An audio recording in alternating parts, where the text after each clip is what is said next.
I am Mark Stewart, and this is really a repeat of something I wrote 6 months ago. Time to do this, it's even more appropriate now, late February 2020.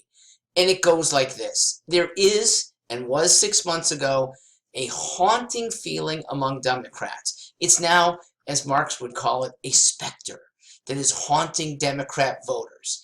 It's those who fear that the lurch to the left will doom them to not only lose a second time to Donald Trump, but to lose the whole U.S. House of Representative majority they have, and many state legislative majorities as well.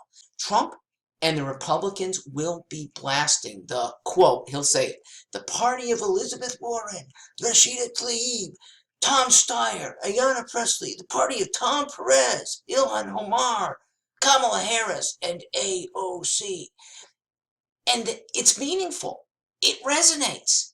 This is the leadership of the party now. It is still my party, but they are leaving the middle of America behind. Here is my humble suggestion for Democrat leaders. They can keep their party from being splintered and pick up independent voters and in the process defeat Donald Trump. Here's how. Promote choice. Simple. This is the essence of democracy. It's what the Democrat Party is supposed to be about. But individual choice has, over the last 70 years, given way to government command, especially big government of late. Get back to individual freedom and not have government point guns at us.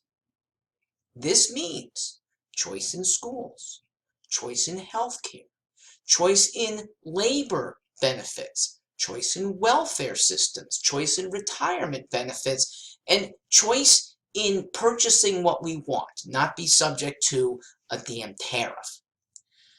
We can see two horrible, for Democrats, models, okay? 1972. Incumbent was an odious man, insecure, some would say paranoid. That was Richard Nixon. He was a public liar. At the same time, Democrats nominated a nice guy, a former fighter pilot in World War II, long-standing senator, that was George McGovern. He was unabashedly dedicated to social redistribution. He lost 49 states, and with it, the Republicans picked up 12 House seats. 1984. Incumbent is an affable man, but one disliked by progressives. They were then called liberals. And his policies that they disliked, he cut taxes, he built up the military. That's Ronald Reagan. He also infuriated laborers and those who sympathize with labor by firing a whole union that had gone on strike against the government. His opponent in 84 was not a socialist, former Vice President Walter Mondale, but Reagan tars him and his supporters in Congress as liberals. It became such a bad word by the mid-80s that a decade later, these very liberals changed their name to progressive. All right, result in 1984, another 49 state loss. This time, Republicans add 16 seats to the House. So now let's come to 2020. The incumbent is odious and also affable. He is a master entertainer with a base that is riveted to him, probably more so than any president in history. That is Donald Trump. He was elected in large part because of fear of the left, exemplified by Hillary Clinton. But the Democrat Party and their likely nominee is now even more to the left. Every major Democrat candidate, except perhaps Joe Biden, favors redistribution far more than George McGovern. Every one of them favors abortion on demand, and most want citizens to pay for these baby killings. No leading presidential candidate has defrocked the position taken by Governor Ralph Northam of Virginia that killing an unwanted baby after birth is acceptable. Equally horrible, No leading candidate publicly upbraids the job killing. We know these are job killing proposals by AOC. No leading candidate upbraids, calls for an end to the violence instigated by Antifa. They're absent. They're fine with silencing political speech. That's what they are. Trump and his forces can now bring out, therefore, Amendment 1, along with Amendment 2, to pillory the Democrat nominee, should the nominee come from this current bunch of losers. I say loser to mean they all lose to Trump. Okay? Some of them are better men than me, but they lose in a one-on-one election. Maybe Wayne Messam, the mayor of Miramar, Florida, who is a declared nominee at this point, though we haven't heard anything from him, he might actually be able to beat Trump just by shutting up. Otherwise, the Democrats, they need to pick an affable outsider. Think Oprah, and maybe the Democrats have a chance. Pair her with Mike Bloomberg. He's sort of an outsider. He was mayor for 12 years, mayor of New York, but basically builds a reputation as a business person.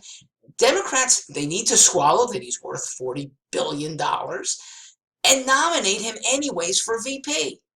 Show that Democrats are not wholly adverse to economic success.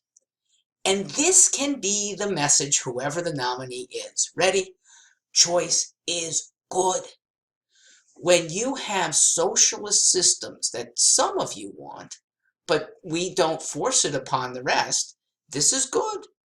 If the nominee then recognizes, as libertarians currently do, that government is force, it is ultimately enforcing the desires of some legislature by uniformed men with guns.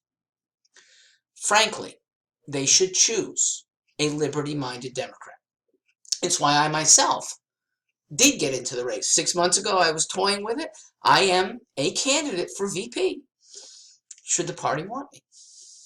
They should want somebody like me, but with more heft. That will keep the party from splitting and just maybe keep a House majority with a liberty-oriented Congress. It almost doesn't matter who is president when we talk domestic affairs. Even a Marxist like Bernie Sanders or Elizabeth Warren can do very little damage with a House of Representatives that keeps American values. But Bernie, or whoever the nominee is most assured of election. Ready? By saying, I offer you choices. I will try to persuade about the goodness of socialism, but I will never force. Medicare for all, therefore, becomes Medicare for all who want it.